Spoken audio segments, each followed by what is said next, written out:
যাদের মা বেঁচে আছে, বাবা বেঁচে আছে, আজকে রাত্রে বাড়িতে পায়ের মধ্যে পড়ে যাবি, মার পায়ের মধ্যে পড়ে বলবি, মা, মা রে, তুমি 10 মাস 10 দিন গর্ভে ধারণ করেছিলা, সেই ঋণ কোনোদিন পরিশোধ করতে পারবো না। বাবারে বল, বাবা গো, তোমার পায়ের মধ্যে পড়ে বল, আব্বাজান, আমার আব্বাজান, আপনি আমার দুনিয়া আনার জন্য যে ভূমিকা পালন করেছিলেন, এই ঋণ আমি শোধ করতে পারবো না। আমার গায়ের চামড়া দিয়া যদি জুতা বানায় দিই, তোমার ঋণ শোধ হবে না। এই রসুল বলছে, তোমাদের আব্বা মা যাদের দুনিয়ার মধ্যে পাবি, গনিমতের মালের মতো আঁকড়ে ধরবি, ছাড়বি না। আজকে আব্বা মা পায়া তাদের ভাত জোটে না, বোর কাপড় জোটে, ছেলে মেয়ের কাপড় জোটে, ছেলে মেয়ের মজা জোটে, বাবার জন্য পান জোটে না, বাবার জন্য মা লাগে না, মার জন্য মায়া লাগে না। রসুল তার মাদের কত ভালোবাসে তার একটা প্রমাণ শোনো। নবীজির কদমে একজন জনক মহিলা আসলেন। রসুলুল্লাহর কাছে আসার পর নবীজি দাঁড়াইলেন, নিজের চাদর মুবারক বিছায়া দিলেন। রসুলুল্লাহ চাদর মুবারক, নিজের রুমাল মুবারক বিছায়া দিলেন। এরপরে এই চাদরের মধ্যে বসলেন, নবীজির কানে কানে কথা বললেন।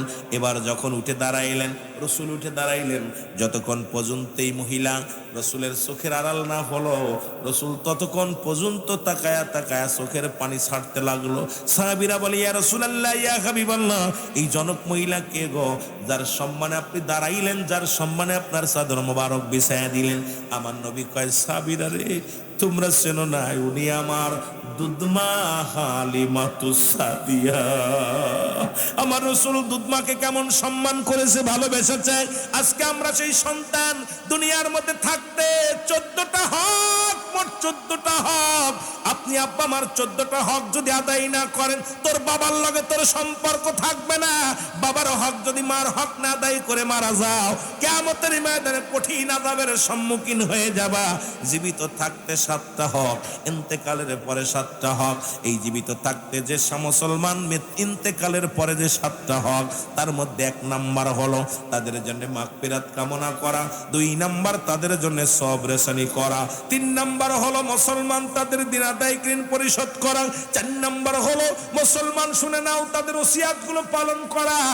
এই মৃত্যুর পরে বাবা মার ওসিয়াতগুলো পালন করা, পূরণ করা। 5 নাম্বার হলো মুসলমান, শুনে নাও, তার বাবা মায়ের আত্মীয়স্বজন যারা আছে তাদের সঙ্গে সুসম্পর্ক রাখা। আব্বা মার আত্মীয়, বাবার আত্মীয়, মায়ের আত্মীয় যারা আছে তাদের সাথে সুসম্পর্ক রাখতে হবে। 6 নাম্বার হলো বাবা মার আত্মীয় স্বজনের সাহায্য সহযোগিতা করা লাগবে। যদি তোর আব্বা মারে সুখে রাখতে চাস কবরে, তুই যদি দুনিয়ার মধ্যে শান্তিতে থাকতে চাস, এ যুবক শুনে নাও, আব্বা মার আত্মীয় স্বজন যারা আছে তাদেরকে সাহায্য সহযোগিতা করবা। 7 নাম্বার হলো বাবা মায়ের কবরটা বেশি বেশি করে সময় করে বাবা মায়ের কবরটা জিয়ারত করার হুকুম দিছে আমার আল্লাহর নবী। আল্লাহ পাক ঘোষণা করছে হাবিবের কাছে, এই জন্য 14টা হকের মধ্যে 7টা হক হলো ইন্তেকালের পরে। সুতরাং আজকে আমাদের আব্বা যাদের মা নাই, এই ওয়াজগুলো যা করে যায় খুব লেখে নিবেন ও যুবক, ভালো করে জেনে নিবেন, কারণ আপনাদের বাস্তবতা নিয়ে আলোচনা করতে হবে। সমাজ বাঁচাতে হবে, জাতি বাঁচাতে হবে। আজকে আমাদের সমাজের ওয়াজ নসিহত যা করি নিজেরাও পালন করি না, আপনারাও করেন না। কেউ আসি ওয়াজ শুনতে, সুর শুনতে, কেউ আসি গল্প শুনতে, কেউ আসি তামাশা করতে, কারণ ওয়াজের ময়দানটা বিনোদন, বিনোদন করলে চলবে না। ওয়াজের ময়দানটা হলে একটা পাঠ্যদান করতে হবে, এখান থেকে কিছু নিয়ে যেতে হবে। মাহফিলে বসে কিছু না কিছু নেওয়ার চেষ্টা করতে হবে, এখান থেকে যেন কেউ খালি হাতে ফিরে যায় না। জোরে জোরে বলেন ঠিক কিনা? মা বাবার কথা মতো যে জন চলে না, বলো মা বাবার কথা মতো। আল্লাহ নবীর দয়া তারা পাবি না বাইরে, আল্লাহ নবীর দয়া তারা পাবি না। বলো মা বাবার কথা মতো যে জন চলে না, বলো মা বাবার, আরো জোরে জোরে বলেন, মা বাবার কথা মতো যে জন চলে না, আল্লাহ নবীর দয়া তারা পাবি না বাইরে। আল্লাহ গজলটা গাইছিল কে জানেন? তোফাজ্জল হোসেন যুক্তিবাদী বেচারা চলে গেছে, হঠাৎ করে গাইতেছি, প্রাণের ভিতর লাগতেছে, আঘাত লাগতেছে। অসংখ্য মানুষ তার ওয়াজ শুনে মা বাবার খেদমত করতেছে। এখন আমরা ডিজিটাল বক্তা, ওয়াজ করলে এটাকে নিয়ে বর্তমান কি হয়, এটা নিয়ে ফান বানাইতেছে, এটাকে নিয়ে আয় হায় কি যে শুরু হলো।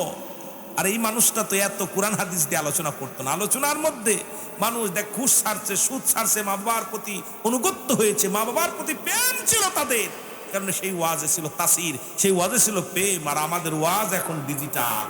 এর মা বাবার কথা মতো যে জন চলে না, বলো মা বাবার আল্লাহ নবীর দয়া তারা পাবি না বাইরে আল্লাহ। মা বাবা তোর অতি আপন, তাদেরকে কর যতন। মা বাবা তোর অতি আপন, তাদেরকে কর যতন। মা বাবা তোর অতি আপন, তাদেরকে কর যতন। মার কলি যাই দুঃখ দিলে আল্লাহ সহে না, বলো বাবার মনে কষ্ট দিলে আল্লাহ নবীর দয়া তারা পাবি না বাইরে আল্লাহ। নবীর দয়া সুন্দরী বধূ পায়া তাদের বইল না, দুদিনের বিবি পায়া তাদের বইল না, আল্লাহ নবীর দয়া তারা পাবি না বাইরে আল্লাহ। এ যুবক, তোর মা তোর বাবা তোর কাছে কত বড় নিয়ামত, তোর কাছে কত বড় নিয়ামত, এটা বুঝবি যখন নিজেরা বাবা মা হবি। তখন এখন বুঝি না, আগে বুঝতাম না রে মুসলমান। এখন বুঝি সন্তান লালন পালন করতে কত কষ্ট হয়। সন্তানের জন্য বাবা পেটটি ভরে খায় না, মা ভালো মতো ঘুমায় না। এই শীতের রাত্রে মার কোল ভরে প্রস্রাব করে দেয় সন্তান, ছোট্ট সন্তান প্রস্রাব করে দেয়, মা বুকের পরে রাখে, বুকের পরে প্রস্রাব করে দেয়, মা ভিজা কাপড়ে শুয়ে থাকে। সারা রাত কেটে যায়, মা একবারও সন্তানকে আছার দেয় না, সারা রাত ঘুমাইতে পারে না মা। ওই মা সন্তানের যন্ত্রণায় সন্তান সারা রাত কান্দে, সারা রাত পরে কান্দে। দুঃখিনী মা বালিশটা হেলান দিয়া সারা রাত জেগে জেগে সন্তানের দুধ পান করায়, সারা রাত ভরে সন্তানের আদর করে। সন্তানের ঠান্ডা লাগলে মা ঘুমাইতে পারে না, সন্তানের ঘুম পেট না বললে মা ঘুমাইতে পারে না। আজকে সেই সন্তানের পেট ভরে, মার পেটে খাবার নাই। এমন একটা দিন ছিল সন্তান না খাইলে মা কাঁদতো।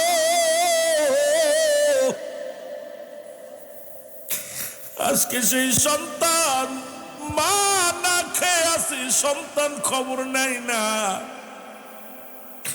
একসময় মা কেঁদেছিল, সন্তান না খেয়ে থাকলে মা কেঁদেছে, আর এখন সন্তান ভাত দেয় না বলে কেঁদেছে। আরে এই হলো দুনিয়ার নিয়ম। এইটা বড় কষ্ট লাগে রে মুসলমান শরীরেও। পৃথিবীর মধ্যে বাবা মার প্রতি তোদের কেন ভালোবাসা নাই রে যুবক? বাবা মার প্রতি কেন তোদের শ্রদ্ধা নাই? পৃথিবীর মধ্যে জীবিত থাকতে 7টা হক। 1 নাম্বারে হলো তাদেরকে মুসলমান পৃথিবীর মধ্যে শুনে নাও। ও যুবক, একটু দিলের কান্ডা লাগে শোনো গো। 1 নাম্বার হলো তাদের প্রতি শ্রদ্ধাশীল হওয়া লাগবে। 1 নাম্বার হলো তাদের প্রতি শ্রদ্ধাশীল হওয়া লাগবে। কিসের কোন মৌলবি দেখার সময় নাই, কোন হাফেজ সাহেব কোন কারি সাহেব দেখার সময় নেই, কোন এসপিডিসি মন্ত্রী দেখার সময় নেই। তার তাজ, আমার মা আমার মাথার তাজ, আমার মা আমার কলিজা, আমার মা বাবা আমার কলিজা, আমার প্রাণ, আমার চোখ, আমার হৃদয়। এই পৃথিবীর মধ্যে 1 নাম্বার হলো তাদের প্রতি শ্রদ্ধাশীল হওয়া লাগবে। এত শ্রদ্ধা করবেন তাদেরকে। এত মুসলমান শোনো গো, একমাত্র সন্তানের কাছে পিতামাতা এত শ্রদ্ধাশীল হবে যা পৃথিবীর মধ্যে অন্যকে এত এই মর্যাদা থাকতে পারবে না। কারণ 1 নাম্বার আল্লাহর পরের স্থান হলো তোমার মা বাবা। জোরে জোরে চিল্লা বলা যাবে না মারহাবা। 2 নাম্বার হলো দুই নাম্বার হলো তাদেরকে সুখে শান্তিতে রাখতে হবে। এই পৃথিবীর মধ্যে তাদেরকে সুখে শান্তিতে রাখতে হবে। তারা কি কাজ করলে সুখ পায়, কি কাজ করলে শান্তি পায়, সেই কাজগুলো করতে হবে। তিন নাম্বার হলো তাদের মনে প্রাণে ভালোবাসতে হবে। এমন ভালোবাসতে হবে মন থেকে প্রাণ থেকে, এত ভালোবাসতে হবে রে মুসলমান। আজকে আব্বা মার প্রতি আমরা ভালোবাসি, কয় বউ বড় না মা বড়। পৃথিবী তামাম পৃথিবী একদিকে রে, তোমার মা একদিকে, তামাম পৃথিবী একদিকে, তোমার বাবা একদিকে। এই জন্য তাদেরকে মনে প্রাণে ভালোবাসতে হবে। লিপসন ভালোবাসলে হবে না, মানুষ দেখানো ভালোবাসা হলে হবে না রে মুসলমান। এই পৃথিবীর মধ্যে রক্ত পানি কত না মা, যখন ডেলিভারি সন্তানের সময় কত রক্ত পানি প্রবাহিত হয়। মা জননী বারবার বাবার পায়ে ধরেছিল, আমি যদি মারা যায় মাফ করে দিও। এত কষ্ট করার পর ডেলিভারি হলো, সন্তান সিজার করা হলো, সন্তান কালো হয়েছে, সন্তান টেরা, সন্তান বুবা। মা ওই সন্তানের সুমা দিয়া দুনিয়ার সব দুঃখ ভুলে যায়। এই রাসূল বলছে, এই জন্য তোমাদের পিতা মাতা এই পৃথিবীর মধ্যে তাদের মনে প্রাণে ভালোবাসতে হবে। এমন ভালোবাসরে সারা পৃথিবী একদিকে, তোমার মা তোমার বাবা একদিকে। সারা পৃথিবী চাই না, ধন সম্পদ চাই না, টাকা চাই না, বাড়ি চাই না, গাড়ি চাই না, সুন্দরী বউ চাই না, চাই আমার মা, চাই আমার বাবা। এই নিয়ামত যেন পাইয়া কেউ অবহেলা না করি, জোরে বলেন মারহাবা। পাঁচ নাম্বার হলো মুসলমান তাদের প্রয়োজনীয়তা পূরণ করতে হবে।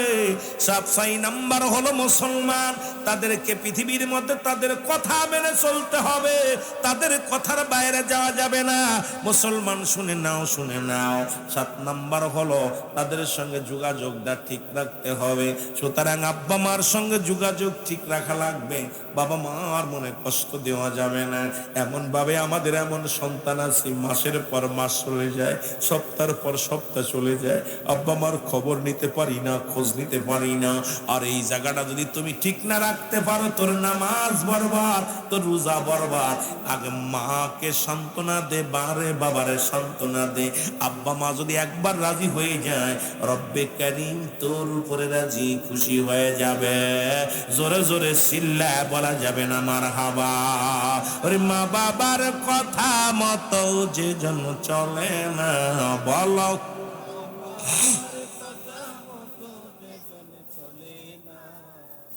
আল্লাহ নবীর দয়া তারা পাবি না। বাইরে আল্লাহ মা বাবা তোর আপন, তাদেরকে কর যতন। মা বাবা তোর আপন, তাদেরকে কর যতন। মার কলিজায় দুঃখ দিলে আল্লাহ সহে না, বাবার মনে কষ্ট দিলে আল্লাহ সহে না। আল্লাহ নবীর দয়া তারা পাবি না। বাইরে আল্লাহ এই যুবক দলের কান্ডে লাগে শোনো, ও যুবকের বাজানটা শোনো গো। রাসূল বলছে, তোমাদের পিতা মাতা পাইয়া, আব্বা মা পাইয়া এই পৃথিবীর মধ্যে এমন ভাবে খেদমত করো, এমন ভাবে তাদেরকে সম্মান করো, এমন ভাবে তাদের ভালোবাসো যেন টু শব্দ করার সুযোগ না পায়। তুমি নামাজে দাঁড়াইছো, নফল সুন্নাত নামাজে দাঁড়াইছো, মা ডাক দিছে নামাজ ছেড়ে দাও, বাবা ডাক দিছে ছেড়ে দাও। একমাত্র ফরজ নামাজ ব্যতীত আব্বা মা সুন্নাত নফল নামাজ দাঁড়াইলা, এখন আব্বা ডাক দিছে রুহুল আমিন নামাজটা ছেড়ে দাও। রুহুল আমিন তুমি কি করে দাও, নামাজটা ছেড়ে দাও, আগে তোমার মা ডাকে সাড়া দাও। এই গুরুত্ব দিছে আমার আল্লাহ, এই গুরুত্ব দিছে আমার নবীজি। এই জন্য যতদিন আপনারা যারা আব্বা মা পাইছেন, আব্বা মার খবর, আব্বা মা যারা হারায়া ফেলেছেন, আল্লাহ আল্লাহ, এই পৃথিবীর মধ্যে যাদের আব্বা মা জীবিত আছে রে, আরে দুনিয়ার মধ্যে মার কদর করো, বাবার কদর করো। এটা যদি একবার হারিয়ে ফেলো রে, সারা পৃথিবীর মধ্যে সব পাবা। এত বড় নিয়ামত কোনদিন আর পাবা না। ও যুবক,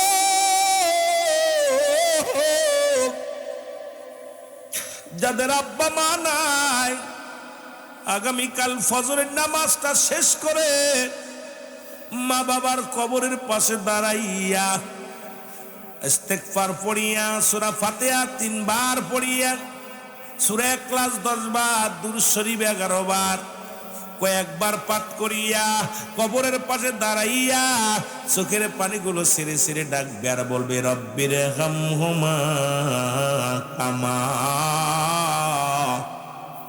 রব্বায়ানি সগীরা। বলে রব্বির হামহুমা কামা রব্বায়ানি সগীরা। এইটাও যদি না পারো যুবক শোন, এটাও যদি না পারো ওই বাবা মায়ের কবরের পাশে দাঁড়াইয়া দুটি চোখের পানিগুলো টাচ করে ছেড়ে দে, ডাক দে, বল আল্লাহ আমার আব্বা আমার এতিম বানাইয়া এই কবরে শুয়ে আছে, আমার মা আমার এতিম বানাইয়া এই কবরে শুয়ে আছে। আল্লাহ আব্বা মার কবরের গুনাহ মাফ করে দেয়। আল্লাহ আমার আব্বা মার কবরটা জান্নাতের বাগান বানায় দাও। যদি না পারো, এটাও যদি না পারো, ওই সকাল সন্ধ্যা বেশি বেশি রাসূল বলছে তোর আব্বা মার কবরটা জিয়ারত করবি রে। বাপ মার কবরের পাশে দাঁড়াইয়া আজকে কে কে ফজরের নামাজ পড়ে আব্বা মার কবরটা জিয়ারত করেছো হাত তুলে দেখাও। একটা মানুষ মাত্র গেছে কবরের পাশে, আর বাকিগুলোর বুঝি আব্বা মা মরে নাই। রাসূল বলছে বেশি বেশি করে কবরটা জিয়ারত করতে। আব্বা মা এই দুনিয়ার ভিতর থেকে চলে গেছে, আজকে তারা দোয়ার কাঙ্গাল, তারা ভিখারি। তোরা দোয়া করলেই না, এমন একদিন তোমরাও চলে যাবা, তোমাদের ছেলেও আড্ডা মারবে, আনন্দ ফুর্তি করবে, তোমার কবরের পাশে দাঁড়াবে না। এই জন্য অনুরোধ করি, অযুবক অযুবকায়, আমিও যুবক ছিলাম, ওরে আমিও যুবক ছিলাম, এখন দাড়ির মধ্যে পাক ধরেছে, চুলের মধ্যে পাক ধরেছে, তার মানে আর বুঝতে বাকি নাই আজরাইল আমার পিছু লাগছে, কখন যেন ধরা পড়ে যায়। আমার বাজানেরা শুনে নাও, তদ্রুপ রাসূল বলছে তোমরা বেশি বেশি কবর জিয়ারত করো, মাজার জিয়ারত করো। কারণ বান্দা যখন ওই কবরের পাশে মাজারের পাশে দাঁড়ায় যায়, দুনিয়াবি মোহ কেটে যায়, পরকালের কথা চিন্তা পড়ে যায়। এই জন্য বেশি বেশি আব্বা মার কবরের পাশে দাঁড়াইবা। ও আমার সোনার বাবারা শুনে নাও, ফজরে পারো নাই জোহরে দাঁড়াও, জোহরে পারো নাই আসরে দাঁড়াও, আসরে পারো নাই মাগরিবে দাঁড়াও, মাগরিবে পারো নাই রাত্রি নামাজটা পড়ে অন্ধকার রাত্রে মার কবরের পাশে দাঁড়ায় ডাকতে বলো রব্বে কারীম, ও আমার আল্লাহ, ও আমার আল্লাহ, আমার আব্বা মা আমার এতিম বানায়া চলে গেছে। আল্লাহ আব্বা মার কবরখানা তুমি জান্নাতের বাগান বানিয়ে দাও। তুমি এমন করে যাইবা সেরে বাবা জানা ছিল না, বলো তুমি এমন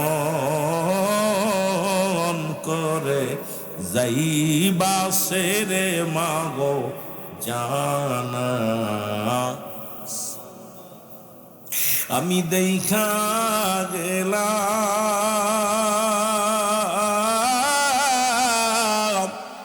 নূরের ছবি, আবার এসে দেখি নাই জানা ছিল না। যারা মা হারাইছেন, বাবা হারাইছেন, যারা পীর হারাইছেন, একটু আমার সাথে চোখের পানি ছেড়ে ডাকতে বলেন, তুমি যেমন করে যাইবা সেরে মুর্শিদ জানা ছিল না আমার জানা। আমি দেখা গেলাম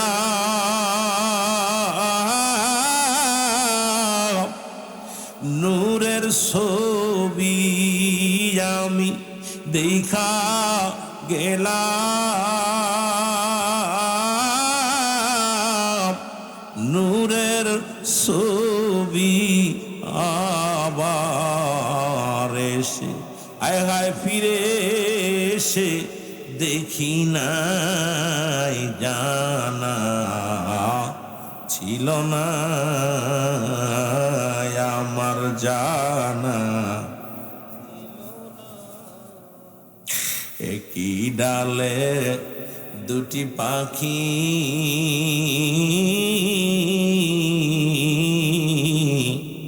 কতই করছো ডাকা ডাকিও মাজান একই ডালে দুটি পাখি কতই করছো ডাকা ডাকিও এখন তুমি কোথায় আমি কোথায় মাগো তুমি কোথায় আমি কোথায় কেউ তো কারু দেখি না জানা ছিল না বাজান জানা আমার জানা ছিল না তুমি এমন করে যাইবা সেরে বাজান জানা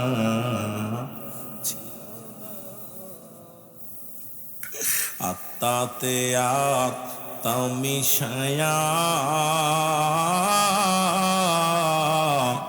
বলছো মাগো কতই কথাও মাগো আত্মাতে আত্মা মিশায়া বলছো বাজান কতই কথাও এখন তুমি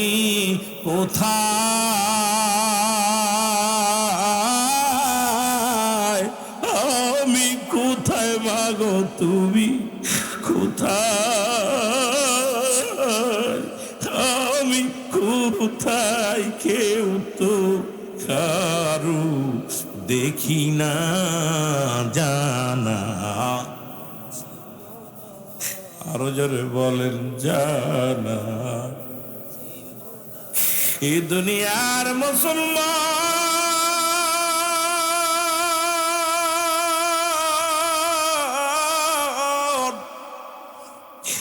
মার মতো দরদি হয় না বাবার মতো দরদি হয় না পীরের মতো বান্ধব হয় না আজকে যাদের মা নাই রে বাবা নাই রে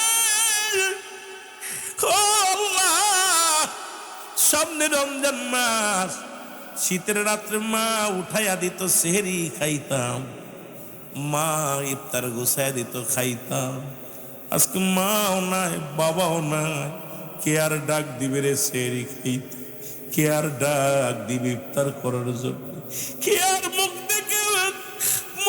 দেখে যে মনের কষ্ট বুঝবে রে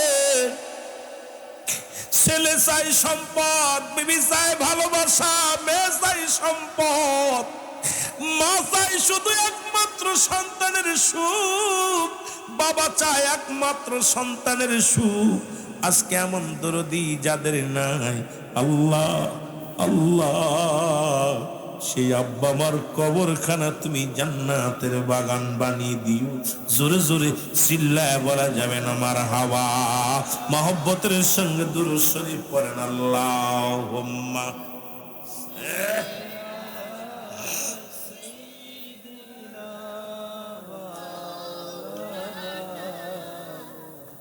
আরো জোরে বলেন আল্লাহুম্মা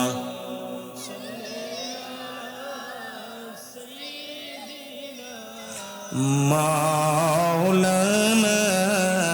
মুহাম্মাদ سيدنا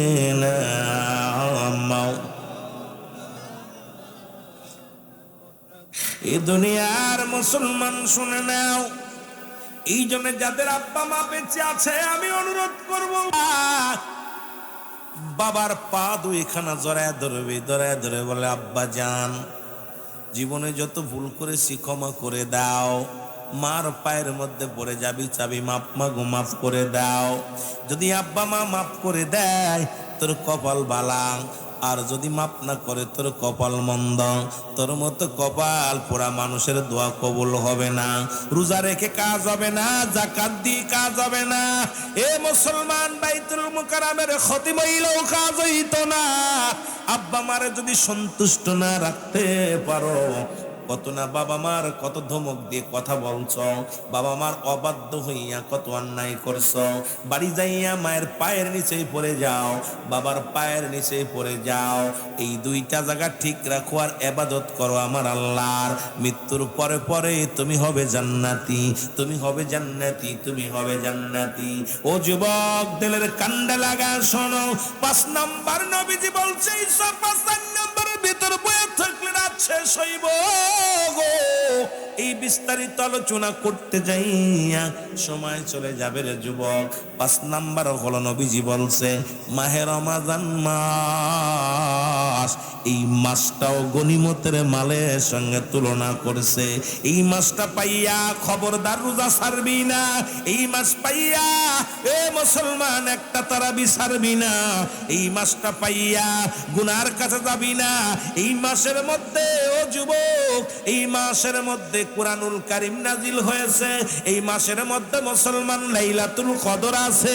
এই মাসের মধ্যে যুবক শুনে নাও, এই মাসের মধ্যে এই মুসলমান 20টা ফজিলাতপূর্ণ মুসলমান সবের কাজ রয়েছে।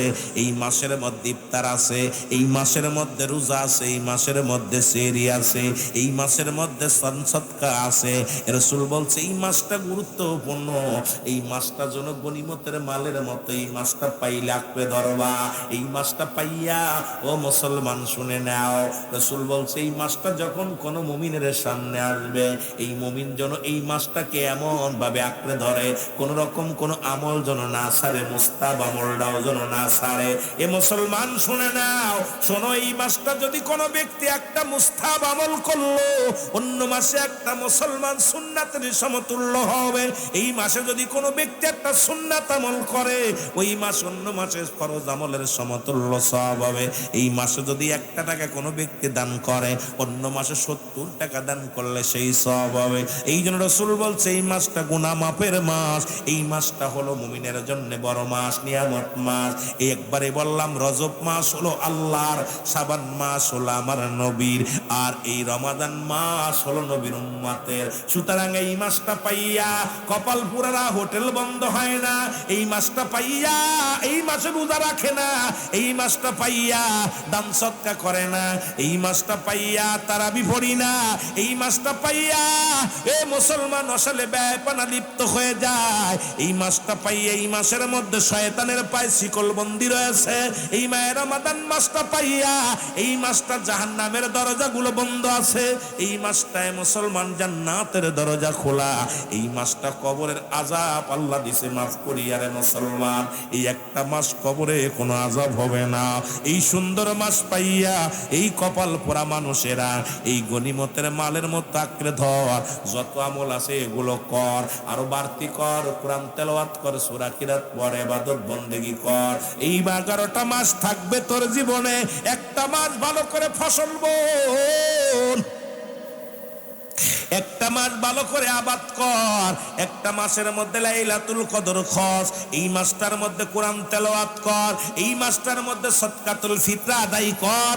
এই মাসটার মধ্যে মুসলমান শুনে নাও দান ধ্যান কর। এই মাসটার মধ্যে বেশি বেশি করে দোয়া পড়। এই মাসটার মধ্যে শেষ 10 দিন আছে বরকতপূর্ণ রে মুসলমান। প্রথম 10 দিন রহমত, তারপরে 10 দিন হচ্ছে মুসলমান মাগফিরাত, তারপরে 10 দিন হচ্ছে মুসলমান জাহান্নাম থেকে মুক্তি। এই শেষের 10টা দিন বেজোর রাতগুলো বেশি বেশি করে ইবাদত কর, শেষের দিন 10টা দিন ইতিকাফে থাক, কোরআন তেলাওয়াত কর। এই মাসটা রাসূল বলছে এই মাসটা যখন পাইবি অন্য মাসের গুনাহ মাফের জন্য বেশি বেশি কানবি। এই মাসটা যখন বান্দা তোর পাশে আসবে তোর জীবনে একবার আইব। মুসলমান শুনে নাও, এই মাসটা পাইয়া এমন ভাবে ইবাদতে মাসগুলো হইবি, এমন ভাবে আল্লাহর গোলামি করবি। এই মাসটা পাইয়া এ মুসলমান শুনে নাও, এই মাসটা পাইয়া এমন ভাবে সম্পদ করবি, আমলের সম্পদ, যে পাহাড় পর্যন্ত যেন গড়তে পারিস। আমার বাবারা, আল্লাহ যেন আমাদের তৌফিক দান করে। জোরে জোরে চিল্লায়া বলা যাবে না মারহাবা। ফিল যদি ক্ষতিগ্রস্ত হয় তাহলে পারে আমাকে আপনাকে আমার মন বলে আল্লাহ মাফ করবে না। আল্লাহ আমাদের সকলকে দয়া করুক, সকলকেই যেন এই মাহফিল থেকে গুনাহ মাফ করে বাড়িতে যাওয়ার তৌফিক দান করে। সকল বলুন আমিন। মহব্বতের সঙ্গে দুরূদ শরীফ পড়ুন। আল্লাহুম্মা সাইয়্যিদিনা মাওলানা মুহাম্মদ ওয়া আলা আলি সাইয়্যিদিনা।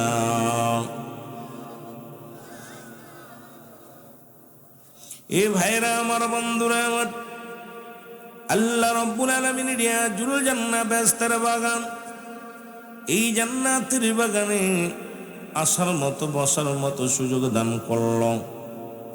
আমার ভাই আগে আলোচনা করেছেন মায়ের রমাদান মাসের গুরুত্ব দিয়া। আর এই মাসটার সামনে যে মাসটা আসতেছে, এই মাসটা অত্যন্ত গুরুত্বপূর্ণ মাস।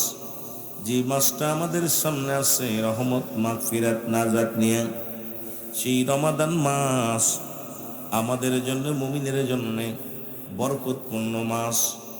আবার আল্লাহ বলেন রজব মাসটা হলো আমার, শাবান মাসটা হলো নবী আপনার, আর মাহে রমজান মাস, এই রমজান মাস হলো আপনার উম্মতের। সুবহানাল্লাহ বলেন।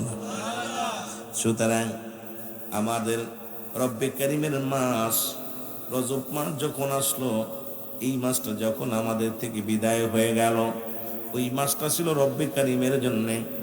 আর যে মাসটা বর্তমান চলতেছে শাবান মাসটা, এই মাসটা রসুলকে দিয়েছেন আমার আল্লাহ রহমত স্বরূপ করে। আর রসুলের উম্মতের জন্য যে মাসটা দান করেছে সেই মাসটা হলো মাহে রমজান মাস, যে মাসটার মধ্যে 3টা ভাগ করেছে, রহমত মাগফিরাত নাজাত। জোরে জোরে চিল্লায়া বলা যাবে না আল্লাহু আকবার। এই যে রসুল বলছেন মানুষের ভিতরে 5টা জিনিস, 5টা নিয়ামত পাইয়া ওই ব্যক্তি যেন গনিমতের মাল মনে করেন। খুব খেয়াল, যদিও রমজান মাসের আলোচনা আমার ভাইজান করেছেন, আমি একটু টাচ দিয়ে আমি মূল আলোচনায় চলে যাব। যেহেতু আর সবেমাত্র একদম আমাদের নাকের ডাগায় চলে আসছে রোজা, এই রোজার মাসটা পবিত্র মাস। রসুল বলছে বান্দা, প্রতিটা বান্দার জীবনে 5টা গুরুত্ব বিষয়, এই গুরুত্ব বিষয়ের পুরোপুরি গুরুত্ব আমাদের রাখতে হবে। এই 5টা দিক, 5টা নিয়ামত যদি কোনো ব্যক্তি পায়, এই ব্যক্তিটা যেন গনিমতের মালের মতো হেফাজত করে। যেমন যুদ্ধের ময়দানে কাফের বেঈমানেরা যখন পরাজয় হয়েছে, তাদের মালামাল যখন ফেলে থুয়ে গেছে, রসুল বলছে যে যেটা পারবে তোমরা নাও। গনিমতের মাল যেমন কোনো হিসাব নাই, হিসাব ছাড়া যে যেটা পারবে সেই সেটা ভক্ষণ করবে, সেই সেটা নিবে। তদ্রূপ নবীজি বলছেন প্রতিটা মানুষের জীবনে 5টা করণীয় মায়ের রমাদান মাস আসার আগে। এর মধ্যে এই আসার আগে হলো 4টা জিনিস, আর একটা হলো মায়ের রমাদান মাস। এই 5টা গুরুত্বপূর্ণ বিষয় আমি আপনাদেরকে জানিয়ে দিয়ে যাই, তারপরে মেন আলোচনায় যাই, যাতে আপনাদের উপকার হয়। আলোচনা শুনলে যেন জ্ঞান বাড়ে, যাতে আমল করতে পারি, গুনাহ মাফ করে এখান থেকে যাইতে পারি। আল্লাহ যেন সেই তৌফিক দান করে। জোরে জোরে চিল্লায় বলেন মারহাবা। নবী প্রেম সুধা পান করস বে মনবে দনা যত না জুরাইবে। বলেন নবী প্রেম সুধা পান কর সবে মনবে দনা যত না জুরাইবে খোদা তত পাবে ধরলাভ হবে নবী পদবিনে বাব সবই মিশে নবী পদবিনে বাব সবই মিশে নবী পে মশোধা পান কর সবে মনবে দনা যত না জুরাইবে বল মনবে দনা যত না জু এ দুনিয়ার মুসলমান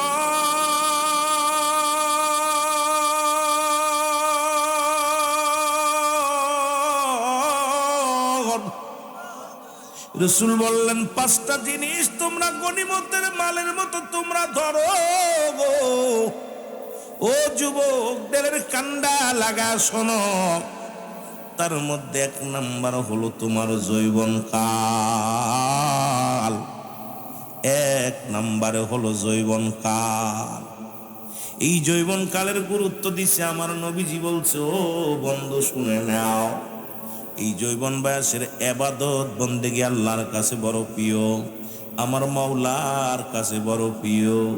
যৌবন বয়সী হবে জান্নাতি, যুবক বয়স হবে জান্নাতি। এ যুবক ভাইরা শুনে নাও, যুবকদের জান্নাতের সরদার হবে আল হাসান আল হুসাইন। এই যুবকদের যুবক বয়সে একবার আল্লাহ বলবেন, বুড়ো বয়সে 1000 বার বললেও এইরকম ফায়দা লড়তে পারবেন না। এই জন্য রাসূল বলছে যৌবনের গুরুত্ব দিছে বেশি। এই যৌবন বয়সটা পাইলে, এই যৌবন বয়সটা মুসলমান বেশি বেশি করে ইবাদত করো। রাসূল বলছে যৌবন কালটা গনিমতের মালের সঙ্গে তুলনা করছে রে। যৌবন বয়সে যেটা করা সম্ভব, বুড়ো বয়সে সেটা করা সম্ভব নয়। এখন বুড়া হয়েছেন, মাথায় ব্যথা, কানে ব্যথা, পেটে ব্যথা, দাঁতে ব্যথা, খায়া শান্তি নাই, ঘুমায় শান্তি নাই, ইবাদত করে শান্তি নাই, দৌড়াইতে পারবেন না, কাউরে দাবড়াইতেও পারবেন না। এই জন্য রাসূল বলছে যৌবন কালটার গুরুত্ব দিছে মুসলমান শুনে নাও। এই যৌবন বয়সটা দেখেন, আপনি চাকরি করবেন, সরকারকে দিছেন, এই 30টা বছর যৌবন কাল কাটাইলেন, সরকারকে দিলেন, সর্বশেষে তো আপনাকে রিটায়ার দিয়ে দেবে। যদি এই যৌবন কালটা সরকারকে না দেন, আপনাকে কিন্তু রিটায়ারও দেবে না, টাকাও দিবে না। এই জন্য যৌবন কালটা বেশি বেশি আল্লাহরে ডাকবেন, যত বেশি নফল নামাজ পড়বেন, কোরআন তেলাওয়াত করবেন, দান খয়রাত করবেন। এই যৌবন বয়সে বেশি বেশি মাওলারে ডাকবেন, বেশি বেশি ইবাদত বন্দেগী করবেন। ওই বুড়ো বয়সে গেলে প্রস্রাব ফোটে ফোটে পড়বে, রুকু সেজদা ঠিক মতো করতে পারবেন না। ও আমার যুবক বন্ধু, এই জন্য রাসূল বলছে যৌবন বয়সটা তোমরা গনিমতের মালের সঙ্গে তুলনা করছে রে। এই যৌবন বয়সটা যখন তুমি পাইবা, এই জীবনটা এমন ভাবে ইবাদতে মাশগুল হয়ে যাবা, এমন ভাবে রব্বে কারিমের গোলামি হয়ে যাবা, এমন ভাবে এই সময় তোমরা পাপ কাজ থেকে লিপ্ত দূরে থাকবা, অন্যায় করবা না, জুলুম করবা না, গায়ের শক্তি দেখাইবা না, গায়ের বল খাটাইবা না। এখন গায়ের শক্তি পাইয়া তুমি তোমার ব্যবহার তোমার কেমন মন্দ হয়ে গেল। আমার রাসূল বলছে দুইটা জিনিস যে ব্যক্তি হেফাজত করতে পারবে, এই যৌবন বয়সের যুবকেরা শুনে নাও। একটা হলো দু গালের মধ্যবস্তু জিহ্বা, আর একটা হলো দু পায়ের মধ্যবস্তু যেটা লজ্জাস্থান, পুরুষ লিঙ্গ স্ত্রীলিঙ্গ।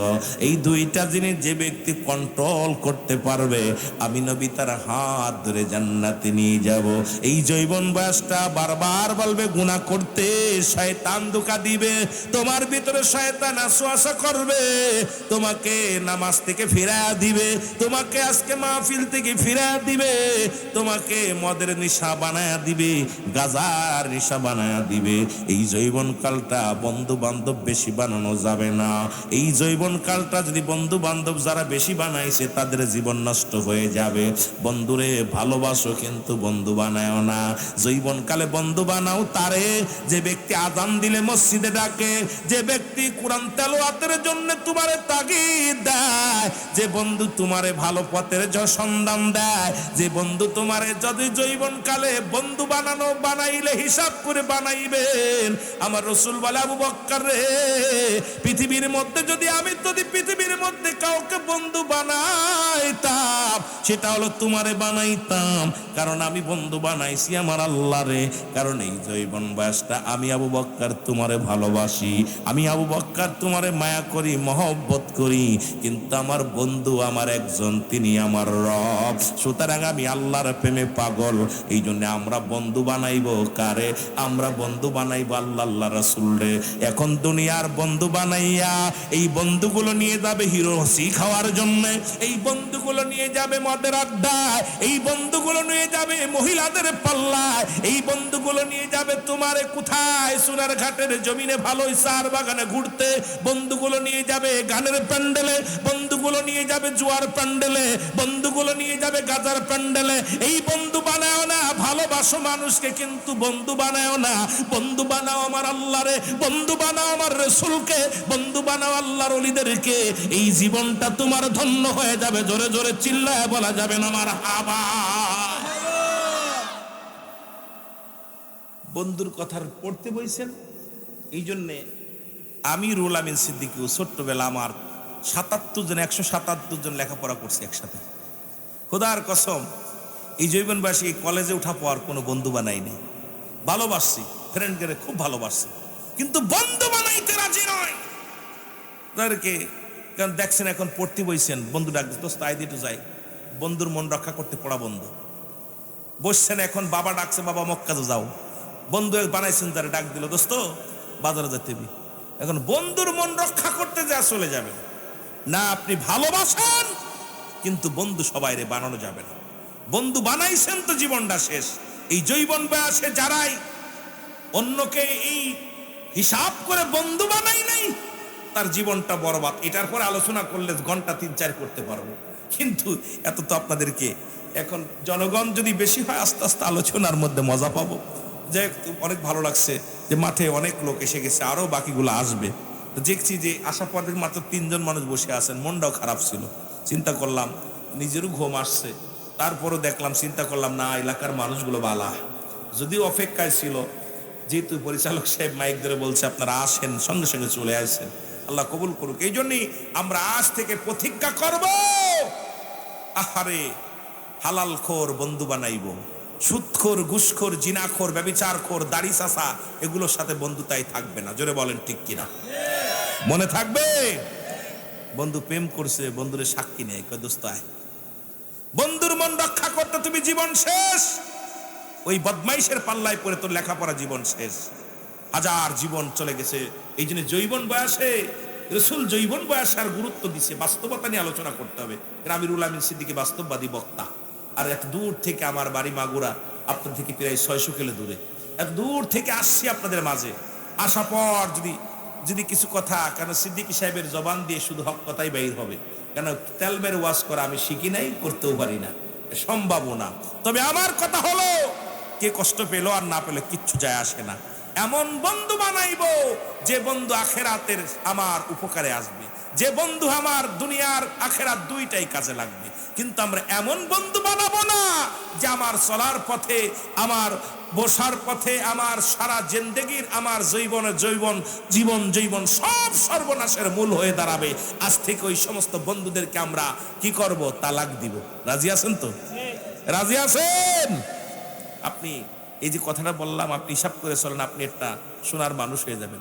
যে ছাত্ররা দেখবেন বন্ধু ভালোবাসেন সবাই, তাকে ভালোবাসেন, মায়া করেন, মহব্বত করেন, কিন্তু বন্ধু বানানো যাবে না। বন্ধু বানাইছেন তো মরছেন। আর এই বন্ধু যারা পরিত্যাগ করছে তারাই আজকে এসপিডিসি মন্ত্রী, ভালো পর্যায়ে চলে গেছে। তাদের চিন্তা ছিল সামনে আগানোর, পিছনের দিকে না। আর আমরা যারা এই বন্ধুর পাল্লায় পড়েছি, ওই একটা মায়ের উনি হাত ধরে নিয়ে চলে আসি, না হলে গাঁজা খাওয়া শিখছি, বিড়ি খাওয়া শিখছি, মদ খাওয়া শিখছি, মস্তানি করা শিখছি, ছুরি ধরা শিখছি, সন্ত্রাসী শিখছি, গালি দেওয়া শিখছি। এটা হলো আমরা শিখেছি। এই জন্যে রাসূল পাক সাল্লাল্লাহু আলাইহি ওয়াসাল্লাম আবু বকরকে বলতেছিলেন, আবু বকর রে, আমি যদি দুনিয়ার কোনো বন্ধুকে বন্ধু বানাইতাম তাহলে তোমাকে বানাইতাম, কারণ তোমাকে বানাইতাম, তোমাকে বানাই, আমি তোমাকে ভালোবাসি, সাথী বানাই, সব বানিয়েছি, কিন্তু বন্ধু আমার রব্বে করিম, আমি যতটুকু সময় পাই আমি আমার রব্বের গোলামি করি, কারণ ওই সময়টা আমার প্রেম থাকে আমার আল্লাহর সাথে, তোমার সাথে না। ভালোবাসা থাকে তোমার সাথে, কিন্তু প্রেম থাকে ডাইরেক্ট কার সাথে? আরো জোরে বলেন, কার সাথে? ও তোরা দেখলে ছবি পাগল হবি, দেখলে ছবি ওরে কাঁদবি বসে নিরালায়, তোরা কাঁদবি লাই, আমার দয়াল নবী যেই দেশে ঘুমায়, আমার দয়াল নবী প্রেম যদি করবি রে মন, বল প্রেম যদি শিখবি রে মন, সব সেরে চল মদিনায়, তোরা সব আমার দিনের রাসূল যেই দেশে ঘুমায়, আমার মায়ার নবী ও তোরা দেখলে ছবি পাগল হবি, দেখলে ছবি ওরে কাঁদবি বসে নিরালায়, তোরা কাঁদবি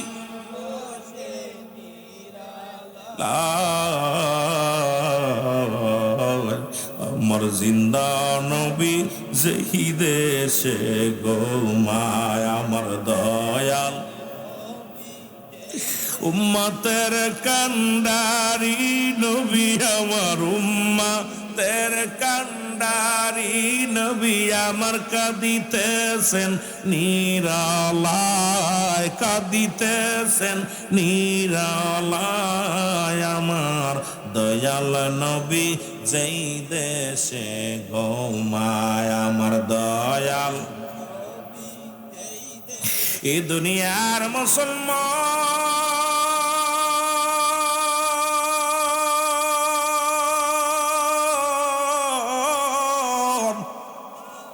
এই জন্য আমার রাসূল বলছে যৌবন কালটা তোমার গনিমতের মালের সঙ্গে তুলনা করছে রে।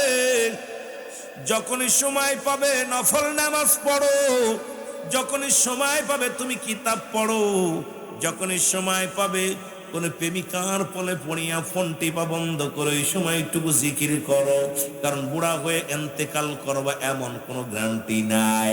বাবারে 80 বছর বয়স, আজকে পীর সাহেব কেবলা যতদিন বেঁচে আছে এতদিন আপনি বাঁচবেন এমন কোনো গ্যারান্টি নাই, কারণ এখন যে কোনো মুহূর্তে আপনি চলে যেতে পারেন। যে সময়টুকু পাবেন এই জীবনকালে বেশি বেশি করে রব্বে কারিমের গোলামি করবা গো। এই জন্য রাসূল পাক সাল্লাল্লাহু আলাইহি ওয়াসাল্লাম এই যৌবন কালটা গনিমতের সঙ্গে তুলনা করেছে, গনিমতের মালের সঙ্গে তুলনা করেছে। যতটুকু সময় পাবা রব্বে কারিমের প্রেমের মধ্যে ডুবে থাকবা। আল্লাহ যেন আমাদের বোঝার তৌফিক দান করে। জোরে জোরে চিল্লায় বলা যাবে না মারহাবা। রাসূল বলছে 2 নাম্বার হলো সুস্থতা।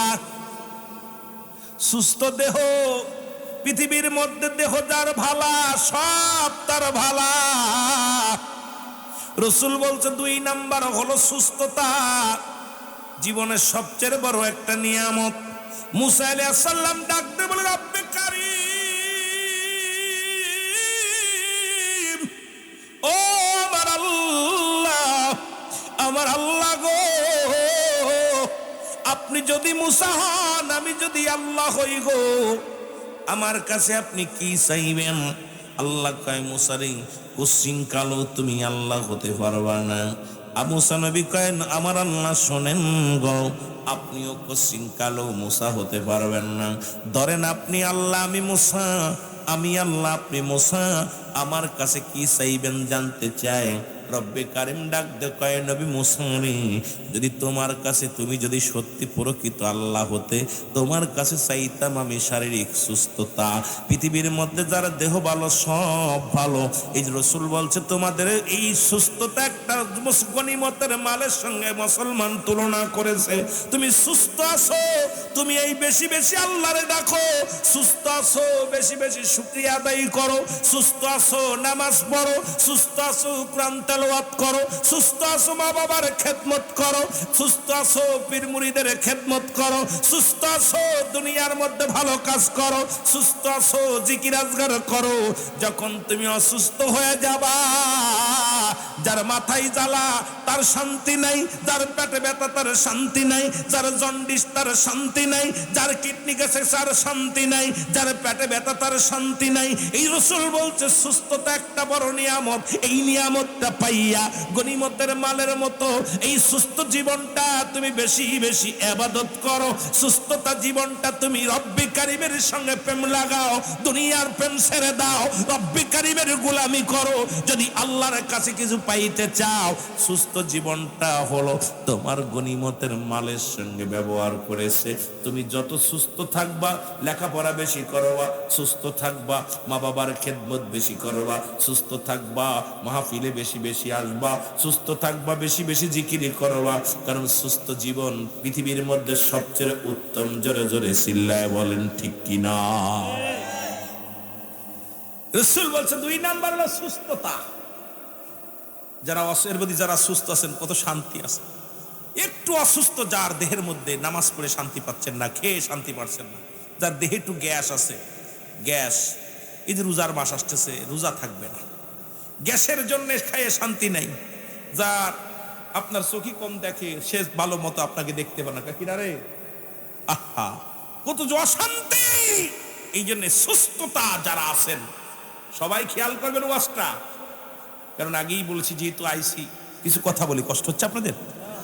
কষ্ট হলে বলবেন, আবারও কাছে নাকি আবারও কু নাই, বেশি দিয়ে বিরক্ত করব না। তবে আপনাদের ভালোবাসা দিকে আমার আনন্দ লাগতো, সবগুলো ছাতক পাখির মতো তাকায় আছেন, কিছু নেওয়ার জন্যে আপনারা কানগুলো খাড়া করে বসে আছেন। রব্বে কারীম আজকের মাহফিল থেকে আমাদেরকে খালি হাতে ফিরাই দিও না। জোরে বলেন মারহাবা, আর একটু জোরে বলেন মারহাবা।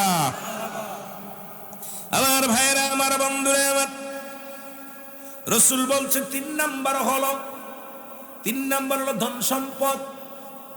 তুমি এটাও গনিমতের মালের সঙ্গে ব্যবহার মুসলমান তুলনা করেছে। তুমি যখনই কোনো ধন সম্পদ সব সময় আসে না, অর্থ করি সব সময় আসে না, যখন আসবে দান করবা বেশি বেশি। রসুল বলে গেছে এমন একটা সময় আসবে তোমার ধন সম্পদ তোমার ছেলের হাতে থাকবে। দেখবেন মসজিদের ইমাম সাহেব এই মাহফিলের জন্য 500 টাকা চাঁদা ধরছে, আপনি বলেন ভাইজান আমি আমার ছেলের লগে একটু পরামর্শ করি, ছেলেরা যায় বলছে বাজান রে মাহফিলে 500 টাকা দিতে হবে, ছেলে দিল 200 টাকা। চিন্তা করে হারে নিজের ক্ষমতা নাই, কিন্তু বাড়িও আপনার, জমিও আপনার, সম্পদের সব কিছু রেখে গেলেন আপনি। রাসূল বলছে যখন তোমাদের কাছে গচ্ছিত সম্পদ আল্লাহ দান করে, এটা গনিমতের মালের সঙ্গে ব্যবহার করছে, ছেলের মেয়ের জন্য রাখো, আর তুমি সবগুলো গুছিয়ে রেখো না, এগুলো আল্লাহ রাস্তায় দান করো, মসজিদে দান করো, মাদ্রাসায় দান করো, অসহায় মানুষের দান করো। এটা তুমি সবের উদ্দেশ্যে আখিরাতে কামানোর জন্য, আখিরাতে তুমি বেনিফিট পাবা, এটা আশা করে তুমি দান দেন করবা। সব রেখে দিলে আজকে বাড়ি করলা ছেলের জন্য, মেয়ের জন্য বাড়ি করলা, গাড়ি করলা, সম্পদের পাহাড় করে তুলে, কিন্তু তোমার অধিকার নাই, তোমার ক্ষমতা নাই। মুসলমান আমার ক্ষমতা শেষ করে নেওয়া হয়েছে, এখন নিজের টাকার একটু দান করবা, তাও ছেলের অনুমতি নেওয়া লাগে।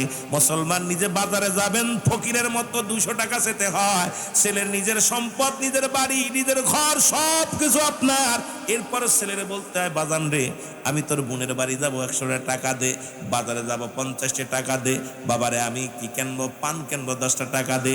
এই যে আপনি পরাধীন হয়ে যান, স্বাধীন থাকেন না।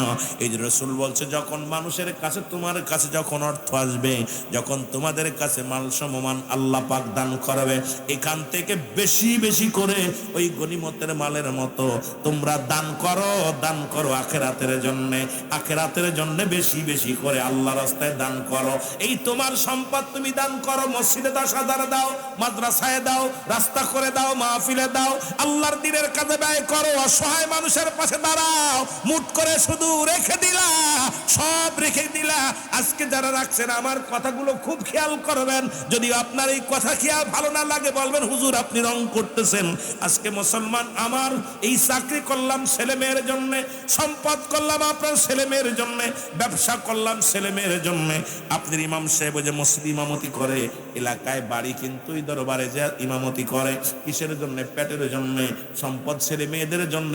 আর সেই সম্পদ রেখে যাবে, ওই ছেলে মেয়ে দান করবে না, ওই ছেলে মেয়ে সবের জন্য তোমার কোনো খরচ করবে না। তুমি অসহায় হয়ে যাবে, তুমি এই মুর্দা মানুষের মতো, মরা মানুষের মতো হয়ে যাবে। তখন নিজে লেজ, যখন তোমার ক্ষমতা লেজ হয়ে যাবে, তখন দুনিয়ার মধ্যে ওই মরা মানুষের মতো তোমার সময়টা কাটবে। এই যে রাসূল বলছে যখন তোমরা সম্পদ, রব্বুল আলামিন সব সময় সম্পদ দেবে না, সব সময় অর্থ দিবে না, সব সময় দিবে না, ক্ষণে দিবে ক্ষণে দিবে না। এমন একটা মানুষ ছিল, এমন একটা সময় দিনে 5,000 কামাইছেন, এখন 500 টাকা পারেন না। আবার 500 কামাইছেন, এখন 200 পারেন না। 200 কামাইছেন, এখন 1 টাকাও পারেন না। কারণ সব সমাপ্ত করে আসবে না। আল্লাহর রাসূল বলে গেছেন তোমাদের কাছে যখন অর্থ করে আসবে, এগুলো দিনের পথে ব্যয় করবে। জোরে জোরে চিল্লায় বলেন সুবহানাল্লাহ। কথা কি ক্লিয়ার? বোঝেননি কথা? আজকে আপনি যেটা নিজের পকেটের টাকা যেটা খরচ করতে পারেন, ছেলে মেয়ের কাছে ওইটা নিয়ে খরচ করে কিরাম পান? আব্বা এত টাকা দিবা না, বউ কবে দেওয়া যাবে না, ছেলে কবে দেওয়া যাবে না, মেয়ে কবে দেওয়া যাবে, তোমার সব তোমার মনে চাচ্ছে আল্লাহ 1,000 টাকা দান করবো, দেবে না। এই জন্য রাসূল বলছে যখনই তোমাদের কাছে অর্থ করি আসবে, সম্পদ আসবে, এটা দিনের পথে এমন ভাবে ব্যয় করবে যেমন গনিমতের মাল তোমরা গ্রহণ করেছো তদ্রুপ তোমরা দান করো সবের উদ্দেশ্যে। গনিমতের মাল যেমন ব্যবহার করেছো, নিজের করে নিছো, তদ্রুপ নিজের আমলের জন্য, নিজের সবের জন্য দান করে দাও। মুসলমান গভীর মনোযোগ। 4 নাম্বার হলো, কয় নাম্বার গেল? 3 নাম্বার গেছে। কয় নাম্বার গেছে? 3 নাম্বার গেল। 4 নাম্বার হলো পৃথিবীর মধ্যে রাসূল বলছে 4 নাম্বার হলো তোমাদের পিতা মাতা। এই দুনিয়ার মধ্যে যারা পাবা গনিমতের মালের সঙ্গে সম তুলনা করছে, তোমাদের আব্বা, তোমাদের মা, এই দুইটা যারা দুনিয়ার মধ্যে পাবা, এমন ভাবে তাদের খেদমত করবা, এমন ভাবে তাদের খেদমত করবা, তাদের সম্মান করবা, তাজিম করবা, তাদের খেয়ে আস, তাদের সুখে শান্তিতে রাখবা, তাদের প্রয়োজনীয়তা পুরা করবা, তাদের কি লাগবে, তাদের যত সময় পাবা মা বাবার খেদমত করবা, পায়খানা প্রস্রাব ধোয়া দিবা, পারলে বাবারে তুমি খাওয়ায়া দিবা, পারলে বাবারে তুমি ঘুম পাড়ায়া দিবা, সারা রাত পরে মায়ের পাটে পো, বাবার পাটে পো। কারণ আব্বা মার মতো এত বড় নিয়ামত হয় না। আল্লাহর পরেই হলো আব্বা মার স্থান। রাসূল বলছে যদি কোনো ব্যক্তি তোমরা আব্বা মা পাইছো, পর গনিমতের মালের সঙ্গে তুলনা করছে রাসূল, তোমাদের আব্বা তোমার মা, এই দুইটা যে ব্যক্তি পাইল, পৃথিবীর কারোর সঙ্গে তুলনা হবে না। সারা পৃথিবী একদিকে, তোমার মা বাবা একদিকে, সম্পদের পার একদিকে, তোমার মা বাবা একদিকে। পৃথিবীর মধ্যেই মা বাবা পাইয়া যে ব্যক্তি আমল করলো না, মা বাবার কাছ থেকে গুনাহ ঝরায় নিতে পারলো না, 3 শ্রেণী মানুষের দোয়া কবুল করে না আমার আল্লাহ। 1 নাম্বার হলো পিতামাতার নাফরমানি সন্তান, 2 নাম্বার হলো এতিমের মাল ভক্ষণকারী, 3 নাম্বার হলো মুসলমান হিংসুটে মানুষের দোয়া কবুল করে না। এই জন্য এই 4 নাম্বারটা খুব গুরুত্ব। সেটা হলো এই যে 5টা ফজিলাত পূর্ণ আলোচনা করলাম, এত আলোচনা করে কিটা করতাম রে ভাই, হাই হাই 12:30 বাজতে শুনল, আপনাদেরকে ছেড়ে দিব। তবে কষ্ট হলো, অনুরোধ করব আপনাদের কাছে যে বাজান, এই যে ফজিলাত, আপনার জীবন কালে যে পাঁচটা নিয়ামত, এইটার পর আপনি আজকে যে আলোচনা দিলাম এইটা আমল করেন, বাকিগুলো আমি দেখব। যদি আপনি আমল করতে পারেন, নাজাত যদি আল্লাহ না দেয়, আমি আল্লাহর কাছে বলবো আল্লাহ আমার আমলটা তাদের জন্য দিয়ে দেয়। যেগুলো করলাম হালাল খাইবেন, সমস্ত ইবাদত বন্দেগী কবুল হওয়ার পূর্ব শর্ত হলো হালাল খাদ্য। আর আল্লাহরে ডাকবেন বেশি বেশি করে। আল্লাহ আমাদের বুঝার তৌফিক দান করুন, সকলে বলুন আমিন। এসেছেন যত নবী সকলের ইমাম, সালাম তোমায় গো নবী, হাজারো সালাম নবী। কেমন করেন ভাই, কেমন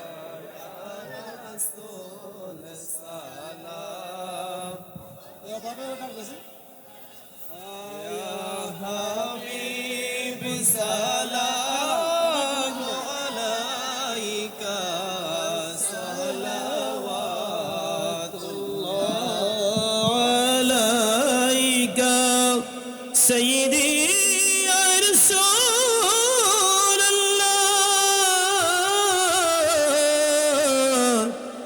मेरे आका या हबीब अल्लाह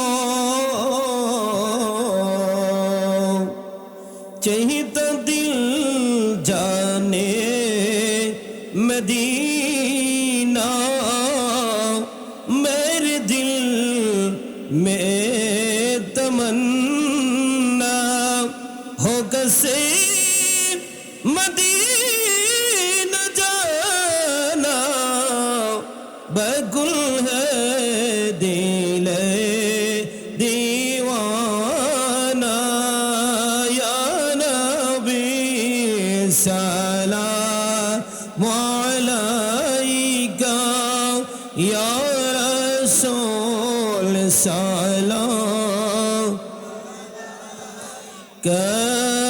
या हबीब सलाम अलैका सलावतुल्लाह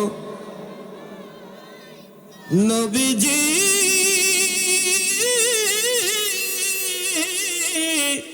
अगो प्राणेर नबीजी अमरार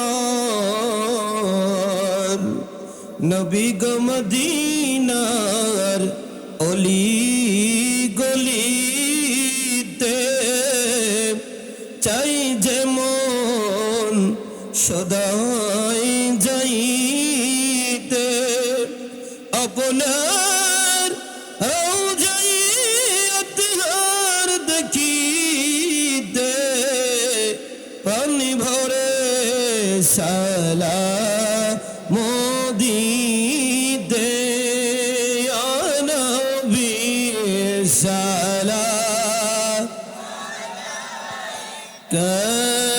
या रसूल सलाम